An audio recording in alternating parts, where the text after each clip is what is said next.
네, 다발성 골조정에 대해서 이제 로컬 의사 입장에서 간단히 좀 정리해 보겠습니다. 뭐 여러 가지 참고했는데요. 좀 조악할 수 있지만 보겠습니다.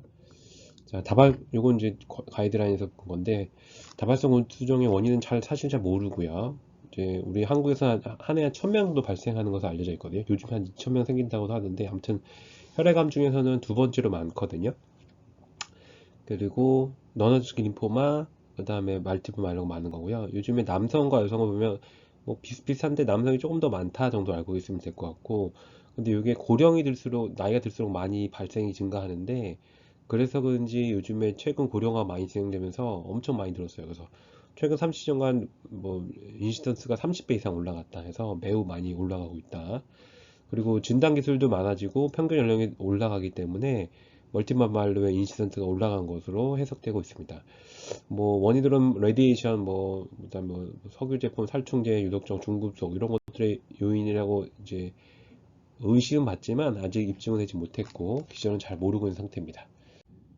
자, 인시던스를 나타내는 표인데요. 이거 보시면 진단시 나이가 보면 엄청 올라가죠. 그래서 이게 요 70세, 메디안 에이지가 한 70세로 알고 계시면 되고, 발생했을 때, 보통 고령으로 돼서 많이 올라간다. 70대부터 많이 올라가고 있고, 피크는 지금 85대 되었든, 메디안 에이지 70대 정도라고 알고 계시면 되겠습니다. 다음 보시면, 이게 아까 인시던스인데, 이게 자료가 2012년까지 있어서, 이게 보면 20년간 10배 생겼다고 그랬잖아요. 근데 지금 보면 30년간 거의 많이 30배 정도 올랐다라고 보시면 되겠고, 그리고 10년 사이에 2배 이상 올라서 가파르게 올라가고 있다라는 거 추세를 알고 있으면 되겠고, 그래서 개인 의원 로컬에서도 제 생각에는 이거에 대한 컨셉은 갖고 있어야 놓치진 않을 수 있을 것 같아요. 다음 이거 보면 이거 보시면 2008년도 자료긴 한데요. 아까 얘기했던 혈액암 중에 가장 모스트 커먼은 너너층 림포마죠. 림포마가 제일 많고, 그 다음이 이제 마이로이드 류케미아거든요. 여기 보시면 마이로이드 류케미아가 많고, 그거랑 거의 붙게 2, 3위를 낮춘다면 되는데 요즘에 2위라고 하던데, 그 다음이 멀티플 마일로마라고 보시면 되겠습니다. 그 뒤에 MDS, 그 다음에 마일로프로티스 디시즈, 그 다음에 뭐 림포이드 루케미아로 이런 순으로 알고 계시면 될 것 같아요. 어쨌든 혈액암 중에서 림포마 다음으로 마일로 루케미아와 2, 3위를 다툴 정도로 흔하다라고 보시면 되겠습니다. 다음 보시면 이건 다 학생 때 배웠던 건데 뭐 혹시나 해서 이제 리뷰하는 차원에서 말씀드리면, 헤마토포ie틱 스템셀이 이게 이제 마일로이드 계통과 림포이드 계통으로 크게 나누잖아요. 그래서 마일로이드 계통은 이제 뭐 메가캐리오사이트, 에리스소이트, 마스텔, 마일로블라스트 이렇게 나뉘고, 마일로블라스트는 뭐 바소필, 뉴트로필, 에오스노필, 모노사이트 이렇게 나뉘죠. 그래서 이쪽 마일드 계통의 마일리드와 그다음 림포이드가 있는데, 이 림포이드 쪽으로 갔을 때 말티플 마일로마는, 이거 제 얼굴 때문에 가려지는데 이걸 못하지? 여기가 플라즈마 셀이거든요. 플라즈마 셀. 그래서 NK T셀, 그 다음에 스몰 림포사이트에서 T셀, B셀인데, P셀이 분할세 플라즈마 셀, 형질세포라는데, 이 형질세포에서 안티바디 만드는데, 이게 이제 꺼지지 않고 계속 만들어지는 거, 이 상태가 멀티플 마일로마의 상태라고 보면 되겠습니다. 자, 다음 보시면 지금 멀티플 마일로마란 뭐냐면, 플라즈마 셀이 골수에서 조절이 안 되고 그냥 계속해서 증식하는 상태 말하는 거거든요. 그래서 정상적인 면역 반응 기능을 못 해요, 이게. 그러니까 병적인 세포가 불량의 이뮤노글로빈이 계속 생성되는 거기 때문에, 그래서 실제로는 이뮤노글로빈이 올라가지만 제대로 된 펑션을 못 한다. 그래서 이제 면역력이 떨어지게 돼서 계속 감염에 취약하게 되는 상태가 되는 거죠. 어쨌든 플라즈마 셀에서 이 불량 이뮤노글로빈이 많이 생겨지는데, 그래서 이것이 혈중에 나오는 것을, 이 단백을 M 단백이라고 하고요. 소변에 나온 단백을 벤스 존스 프로테인이라고 하는데, 이거는 결국 나중에 라이트 체인임이 밝혀졌습니다. 이렇게 알고 계시면 되고, 그다음에 이뮤노글로뷸린은 헤비 체인과 라이트 체인으로 구성되고요. 헤비 체인은 뭐 A, D, E, G, M 이렇게 있고, 라이트 체인은 두 종류밖에 없어요. 그래서 카파, 람다밖에 없는데, 이런 게 이뮤노글로뷸린이 이렇게 있다는 거. 그래서 소변에서는 라이트 체인이 많이 나오고, 근데 라이트 체인이 가벼워서 별 문제가 오히려 더 덜할 것 같잖아요. 오히려 이게 콩팥병증을 더 많이 만들고 예후도 더 안 좋습니다. 그리고 라이트 체인만 만들어지는 멀티플 마일로마 있는데, 이게 한 15에서 20% 되거든요. 이게 더 예후가 더 안 좋다. 그렇게 알고 계시면 되겠습니다. 자, 그러면 이거를 하나씩 더 보면, 멀티플 마일로마 생성되는 분비하는 M 프로테인의 종류는 뭐냐면, 이 그림이 잘 나와 있는데, 어떤 멀티플 마일로마는 IgG의 카파, 어떤 거는 IgG의 람다만 계속해서 만들고요. A 골수종 같은 경우 A 카파, A 람다 이렇게 있습니다. 이것도 MED가 있고요. MED는 거의 드물고 대부분 IgG와 A 타입이고, 그다음에 라이트 체인만 나오는 카파 라이트 체인 멀티플 마일로마, 그러니까 카파 경색 골수종, 람다 경색 골수종도 있습니다. 그다음에 넌 세퀄트리 인데 이건 정말 드문 거라고 알고 있으면 되고요. 자, 그럼 M구수라는 게 또 개념이 나오는데, M구수는 뭐냐면 모노클로널 가면 패스 뭐 undetermined significance라고 해서 이게 프리캔서러스 스테이트라고 보면 돼요. 그래서 이제 이게 크랩이라고 멀티플 마일로의 증상을 크랩으로 간단히 얘기할 수 있는데, 크랩 증상은 전혀 없어서 멀티플 마일로만 아닌데 이게 모노클로널 가면 패스가 계속 나오는 거죠. 그래서 본매를 해보면 플라즈마 셀이 골수에서 10% 미만이거든요. 10% 이상이면 이제 우리가 마일로마라고 하거든요. 그래서 10% 미만인데, 그리고 M 프로테인 양도 많지 않아요.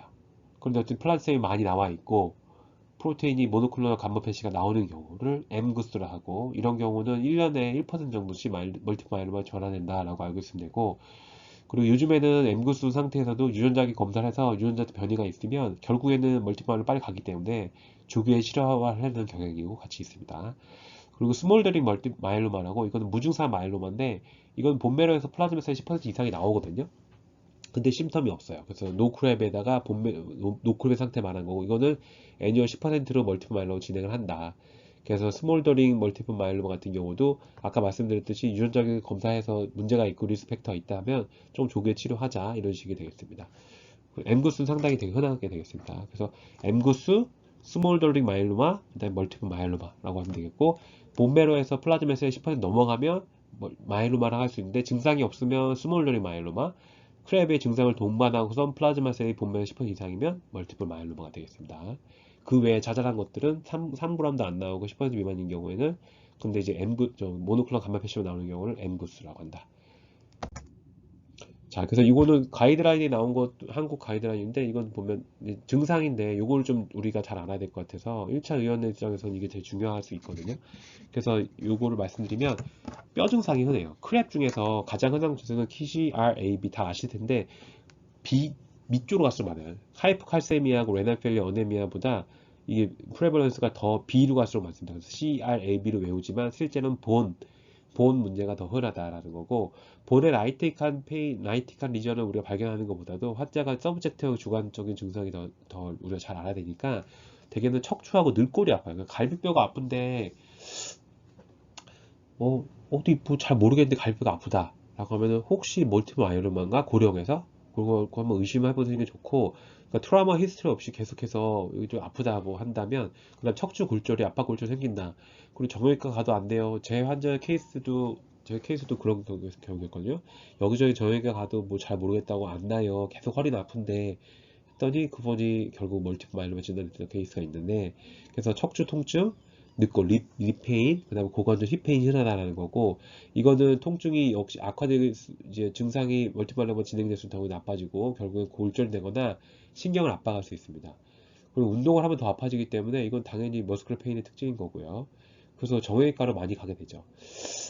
그리고 국소적으로 계속 아프면 패솔로지 프랙처도 가능성이 있고 척추 신경으로 압박할 수 있다라는 거고, 두 번째가 하이퍼칼세미아 증상인데, 이게 뼈가 녹잖아요. 그래서 본이 라이틱 디자인 되면서 오스테오클라스가 활성화돼서 생기는 건데, 이 하이퍼칼세미아의 증상은 되게 비특이적이고 그냥 되게 피곤하거나 변비가 있거나, 그다음에 환자가 리살제, 그러니까 처져 있고, 그다음에 목이 좀 탄다는다, 그다음 식욕 감퇴. 그래서 제가 봤을 때 하이퍼칼세미아 증상 대부분 그냥 피곤함, 그다음에 목이 자꾸 타요.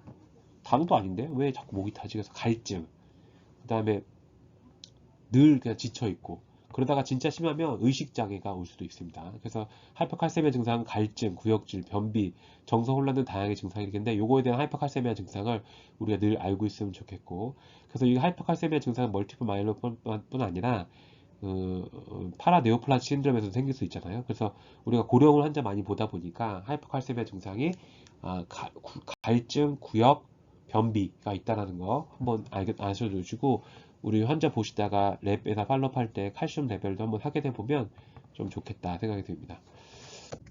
다음에 이제 패스로 프랙처가 생기는 거고, 오스테라이티스 쪽에서 척추뼈와 대퇴골에서 많이 생기지만, 여기 보시듯이 양측 상완골이나 갈비뼈의 골절도 흔하게 볼 수 있다고 했죠. 그래서 이 휴머러스, 그다음에 갈비뼈도 있다는 거. 그래서 갈비뼈 통증을 그냥 쉽게 넘기지 마시기 바랍니다. 그다음 피곤감도 되게 많고 이게 어네미아와도 관련이 또 있거든요.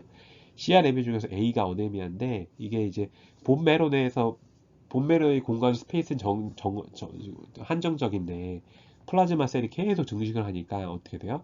다른 세포들, 림포이드 말고 림포이드 면역도 떨어지지만 마일로이드 계통도 충분히 발생을 하는 공간이 없어지니까 그래서 어네미아도 생기거든요. 그래서 어네미아도 되게 피곤하게 되죠. 근데 인펙션도 생기는데 이건 박테리아 감염이 되게 흔하고 UTI와 뉴모니아가 가장 흔하다라고 되어 있는데 이게 이제 면역 글로불린이 토탈 양은 많은데 정상적인 게 없어지잖아요. 그러니까 비정상적인 걸 가득 차기 때문에 인펙션이 되게 흔합니다. 그래서 폐렴, UTI, 사이너사이티스, 피부 감염도 되게 일반적이고 멀티플 마일로마의 증식이 될 경우에 면역 기능이 저하된다는 거 이거 알고 있으면 좋겠고 그다음에 이것 때문에 항암 전후에 항암 중에 많이 또 일이 나는 이유가 되겠습니다.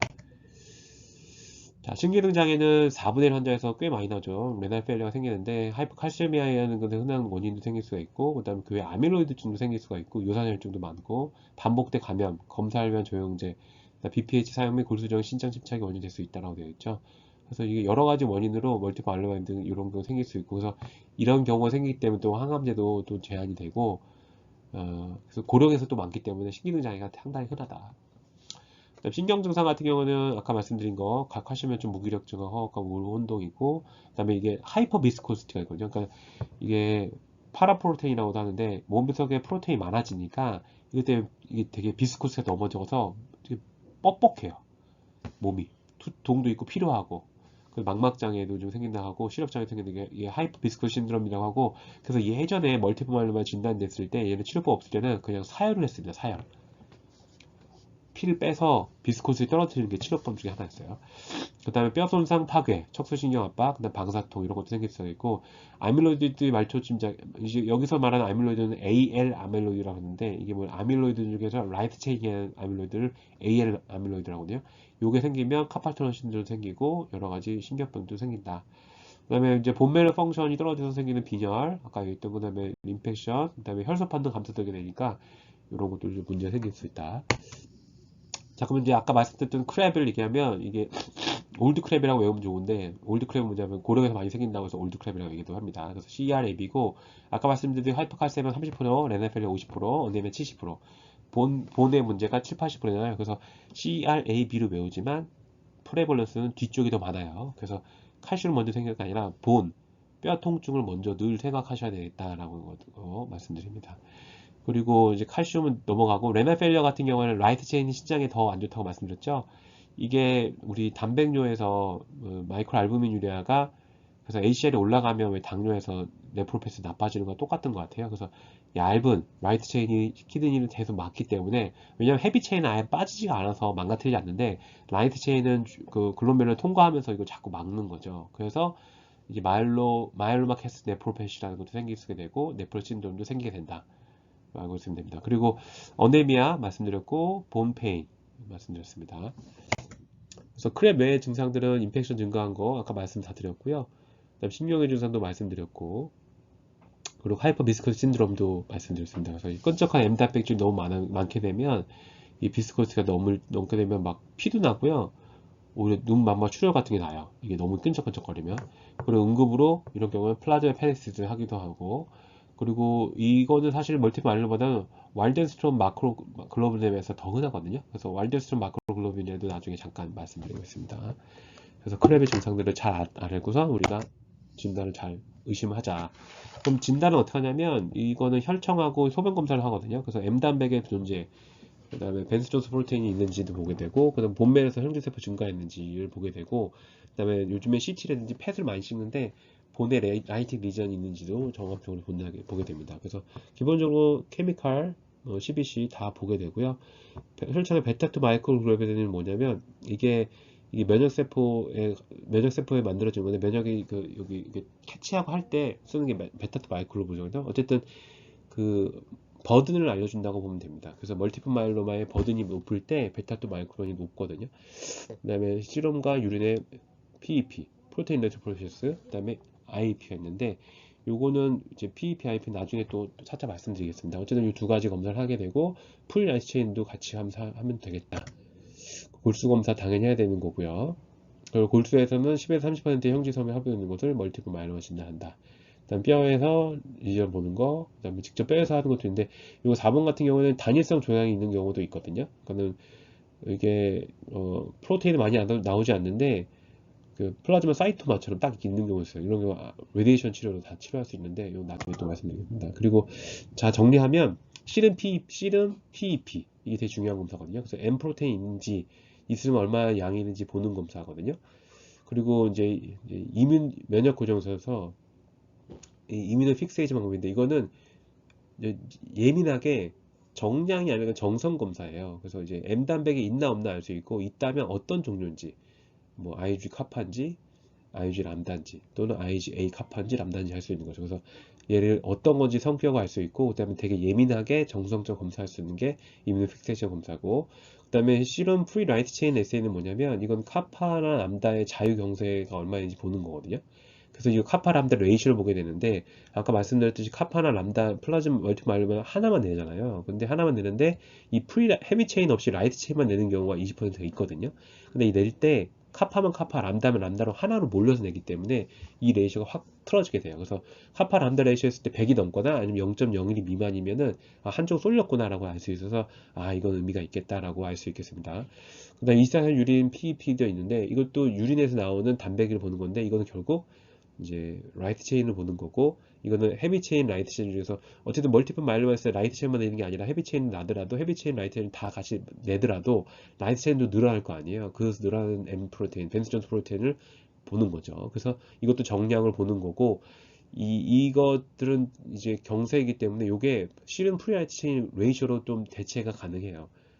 예, 그래서 이렇게 볼 수 있다. 그 다음에 일반 소변 검사로는 이게 라이트 체인을 측정을 못 하거든요. 알부민 정도가 측정하기 때문에 일반 소변 검사로는 멀티플 마이로 스크린할 수는 없겠다.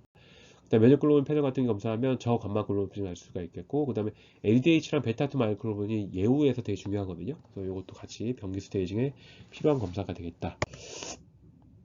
그 다음에 이 골수정예대 검사 이거는 NCCN에서 나오는 환자용으로 나온 거더라고요. 그래서 하나씩 보시면 씨름 PEP, 씨름 IFE 이렇게 나와 있고 CBC, 그다음 미노글로빈, 혈청 프리알트 체인 레이셔, 그다음 일반적 케미컬 검사, 그다음 유해에서는 뭐 담배, 유린 PEP, 유린 IFE도 나오고 골수 검사 이렇게 나옵니다. 자, 그러면 이제 우리가 검사를 하게 되면 씨름 PEP를 했을 때 이 결과 해석하는 요령을 좀 알면 좋을 것 같아서 요거 좀 제가 말씀드려 볼게요. 자, 요 손이 되게 노멀 패턴이 되게 잘 나와 있어요. 그래서 요렇게 되어 있는데 요렇게 되어 있죠. 카메라에 잘 안 나오나. 그래서 요 그림 보게 되면 맨 처음에 피크가 알부민이고요. 그다음 알파1, 알파2, 베타, 그다음에 맨 뒤가 감마죠. 감마가 이제 면역 글로불린을 말하는 거고 요런 노멀 패턴에서는 알부민이 되게 높게 나와 있고 글로빈이 낮죠. 그래서 AG 레이셔가 정상인 거죠, 이게. 근데 AG가 리버스가 되면 알부민보다 글로빈이 더 많아지게 되는 거, AG 리버스라고 할 수 있는데, 이런 상태가 되고, 알파1, 알파2, 베타는 우리가 다 알 필요는 없을 것 같은데, 이렇게 나뉜다. 3개 정도 이제 작은, 이제 여기 있다라고 알면 될 것 같고, 근데 이제 알파2를 보게 되면, 이거 합토글로빈이 있거든요. 그러니까 이제 어큐트 리액트 페이스 프로테인이라서, 그러니까 염증 프로테인이 좀 있다라고 알고 계시면 될 것 같고, 그 다음에 베타에는 트랜스페린도 있죠. 그 다음에 감마가 IgA, G, D, E, M이 있다. 이렇게 알고 계시면 됩니다.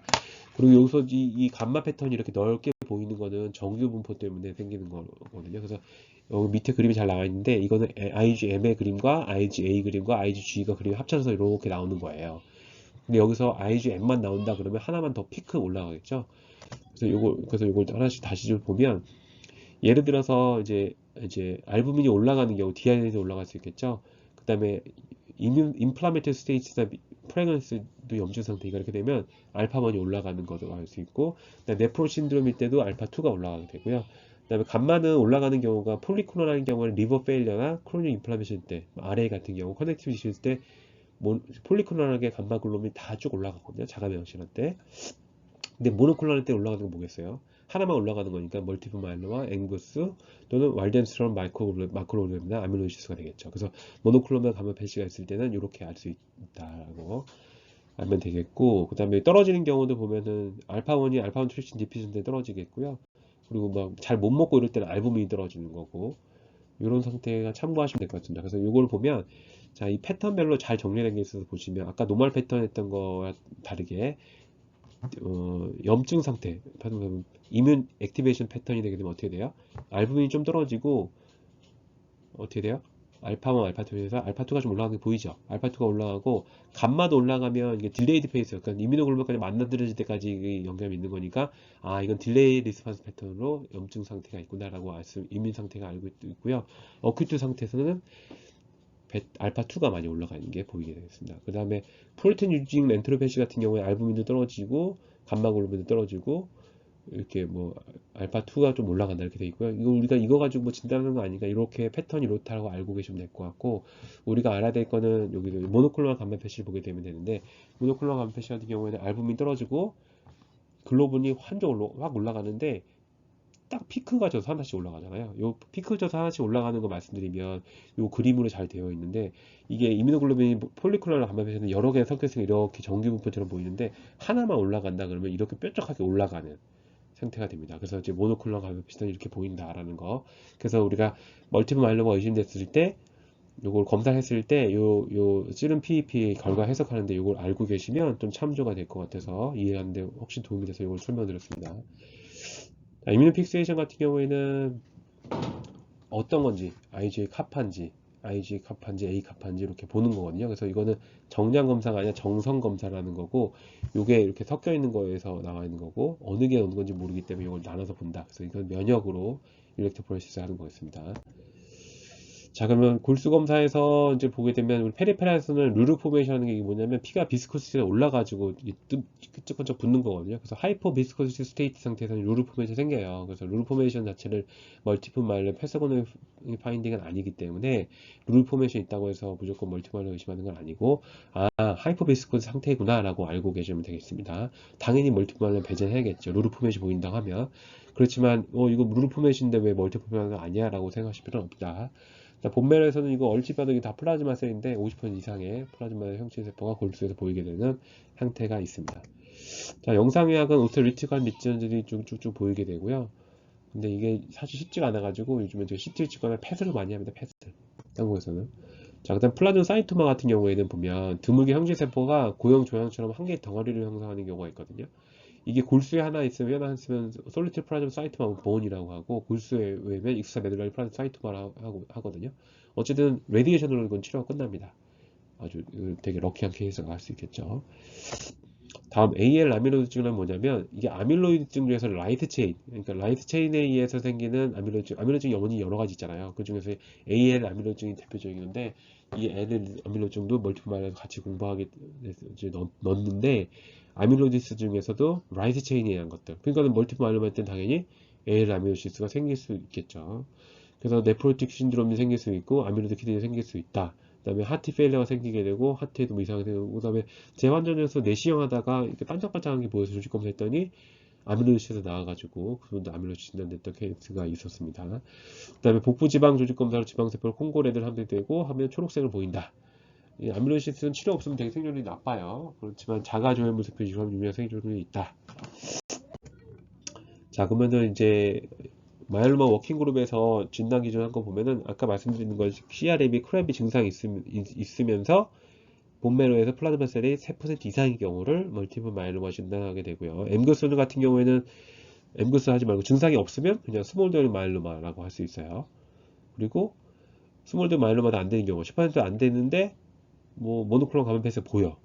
그리고 엠프로틴 3분의 1도 안 돼. 이런 경우는 우리가 엠구스라고 하겠습니다. 자, 최신의 2014년도에 또 다시 바뀌었거든요. 리바이스 된 ISS 보게 되면 스테이지가 되게 간단한데, 이게 하이리스크 염색체 검사를 또 해요. 그래서 피쉬 방법이나 이런 것도 하는데, 그래서 17번, 4번, 14 트랜스로케이션, 14, 16 트랜스로케이션 있으면 스테이지 3가 되겠고요. 이런 경우에는 스몰더링 마일로마라고 하는 데서 치료를 하겠죠. 그리고 베타2 마이클로멘이 버든이라고 있는데 이게 5.5가 넘으면서 LDL 높은 게 3기고요. 베타2 마이클로멘이 3.5 미만이면서 알부민이 3.5 이상은 좋고 LDL 좋다 그럼 1기예요. 그리고 2기는 이것도 저것도 아닌 중간 상태는 2기라고 합니다. 근데 그렇고, 그 다음에 라이트 체인 마일로마 같은 경우는 5 years 서바이벌이 25%밖에 안 된다. 제일 나쁘죠. 3기보다는. 그래서 라이트 체인은 되게 안 좋다. 그런 거. 왈덴스트롬 마크로 알부미는는 뭐냐면 이거는 멀티플 마일로마라고 좀 비슷할 수 있는데 오히려 이거는 림포마 같아요. 그래서 림프 노드든지 간, 비드, 스플린, 리버 이런 곳에 림파절진들이 더 많이 흔하게 생기는 거거든요. 대신에 그러니까 본메로 리전이라든지 키드니 병변은 마인드블러보다 작아요. 그래서 이거를 왈데무스 마크로글로메룰을 우리가 보통은 림포플라즈마시틱 림포마라고 부릅니다. 그래서 이제 림포스플라스틱 림포마라고 부르고 이거를 마일로마라고 하지는 않죠. 어쨌든 그래서 증상도 비시심톰도 흔하고요. 뭐 웨이트로스, 피버 이런 야간 시도 나고 하이포메스컬 신드롬은 주의해야 되는데 이게 30%도 있다. 그리고 치료는 뭐 이렇게 한다. 우리가 치료까지 다 할 수는 없을 것 같고 그렇고 그다음에 요거는 다른 데에서 제가 캡처한 건데 요즘에 치료가 제가 알던데 저는 이제 프로테인 인히비터하고 이민 조절제, 볼테조밋하고 딸리도마이드 정도만 알고 있었는데 요즘에는 모노클로널 안티바디 나잘렉스라는 게 이게 되게 좋더라고요. 그래서 이걸로 1차 항암 치료 대부분 하고요. 그 다음에 오토 BMT는 70세 미만있을 때 하게 되고 메팔람 부sor판 쓰게 되고 그 다음에 콘솔리드 한 다음에 재발하게 되면 치료가 마땅치 않았는데 되게 그레이브했었는데 요즘에 치료가 많이 좋았더라고요. 그래서 뭐 프로테인 인히비터도 있고 그다음에 카트티라는 치료가 있어서 이 카트 치료가 너무 좋아져서 이거에 대해서 제가 몰라서 이걸 좀 같이 말씀 좀 드려볼게요. 간단히 요거는 넘어갈게요. 아까 말씀드린 거 다달렉스 좋다 이름 정도만 알면 좋을 것 같고 70세 기준으로 오토 BMT 여부를 하고 될 수 있는 BMT를 하자 70세 미만이면. 그리고 오토 BMT 하고 나서도 콘솔리데이션 요법이 중요하다 그래서 마무리되겠습니다. 그래서 이제 요거 카트티 하기 전에 이거는 말씀드리면 림프종하고 다발성 곤충에서 카트티가 많이 있는데 이게 면역세포들이 면역 회피를 하거든요. 그러니까 T세포가 병적인 세포들을 인식해서 얘를 죽여버려야 되는 게 정상적인 캔서셀을 없애는 기전이고 면역세포인데 이 캔서세포들이 경찰관 T셀한테 안 걸리기 위해서 자꾸 안티젠을 숨겨요. 그리고 그걸 회피하는 기능이 생겨서 요거 때문에 우리가 자꾸 재발하고 이제 캐모에도 안 듣고 하는 거거든요. 그래서 요거에 대해서 오히려 반대로 야 그럼 면역 회피 기능이 있으면 면역을 강화시켜주는 기능 하면 어떨까? 예를 들어서 암세포가 갖고 있는 항원 중에서 항원에 인식할 수 있는 T셀이 뭐 두 개였다면 그게 아니라 한 20개 정도까지 암세포에 대해서 교육을 시키는 거죠. 그러면 안테나를 많이 갖고 있으니까 T셀이 그러면 암세포가 숨을 나가서 다 잡아서 죽일 수 있는 거죠. 그래서 이런 그 T세포를 만드는 건데 이게 뭐냐면 카라고 해서 카이메릭 안티젠 리세터라고 해서 이거를 카를 만들어서 카 T셀프를 만드는 거거든요. 그래서 카이메릭 안티젠 리세터를 만들어서 여러 안테나, 항원의 암세포를 인지할 수 있는 여러 안티바디를 리세터를 많이 달아나는 거죠. 그러니까 암세포 안티젠에 액티베이트 할 수 있는 리세터를 여러 개 만들어 가지고 그거를 프레젠테이션 할 수 있는 T세포를 만드는 거예요. 그래서 이 과정을 보게 되면 환자로부터 체열을 해요. 체열한 다음에 요거 보면 진을 넣어 여기다가 T셀을 분류한 다음에 T셀에다가 우리가 만든 카를 만들 수 있는 카이메이가 안티젠 리세터를 만들 수 있는 진을 넣으면 이 T세포에서 카가 프레젠테이션 하게 되죠. 이걸 카 T셀이라고 해요. 이거를 계속 증식을 시켜가지고 배양을 시킵니다. 그러면 카 T셀포가 수백만 개 되거든요. 이거를 항암제 하듯이 환자에 다시 넣는 거예요. 그럼 자기 T셀이니까 문제도 아니고 그러면 얘가 엄청난 경찰관 T셀이 돼가지고 이 T셀이 캔서셀을 더 많이 인지해서 다 죽여버리는 이런 과정에 아주 재밌는 과정이 되겠죠. 근데 이것도 특이할 건 뭐냐면 카틸이 되면 암세포만 특이적으로 죽인 게 아니라 얘가 또 비특이적이거든요. 그래서 뭐 CD19나 20에서 죽인다면 CD19, 20에 있는 세포를 다 죽이기 때문에 이것도 부작용이 면역이 좀 떨어지고 힘들 수도 있습니다. 어쨌든 카티 세포란 개념이 이렇게 있다는 걸 여러분들 알면 좋을 것 같아서 저도 이번 처음 알아서 카티셀 완전 이런 카티셀 만들어서 치료에 쓰고 있다라는 거 알고 있으면 되겠습니다. 아까 이거 간단히 말씀드렸고 그래서 이제 아이셀이라는 거에 대해서 보면 오버롤 리스판스, 컴플리트 리스판스 되게 좋죠. 기존에는 전체 오버롤 리스판스가 30%도 안 됐거든요. 근데 지금 오버롤 리스판스가 74%이고 컴플리트 리스판스가 34%니까 엄청나게 좋은 거죠. 그래서 리프랙토리 멀티플 마이로마에서 카티셀을 쓴다. 자, 여기서 보면 이제 프로그레션 프리 서바이벌도 너무 좋죠. 카티셀. 그다음에 오버롤 서바이벌도 완전 좋아서 요즘에는 지금은 이제 프라이머리 세로에서는 같진 않고 리랩스, 리프랙토리한 멀티플 마이로마에서 쓰고 있는데 점점 얼리 스테이지로 연구가 되어지고 있다라고 알고 있습니다.